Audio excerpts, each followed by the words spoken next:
韓今日天氣唔太穩定，嚟緊一兩日都會繼續有雨喎。係啊，思齊，大家呢幾日返工返學都記得帶遮啦。先睇下分區氣温啦。截至上晝7點，各區嘅最高氣温介乎26.2至到29.1度。至於最低氣温就介乎25至到27.4度。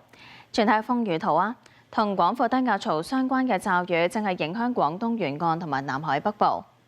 預測部分時間有陽光，有幾陣驟雨，局部地區有雷暴。日頭最高氣温大約31度，吹和緩偏東風。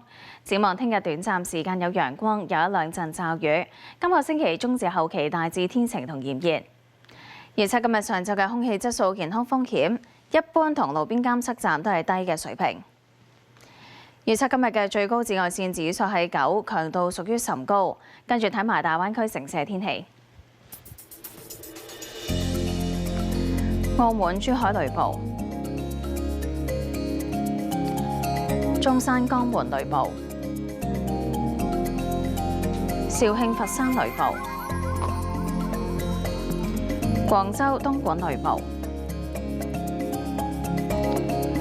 惠州、深圳雷暴。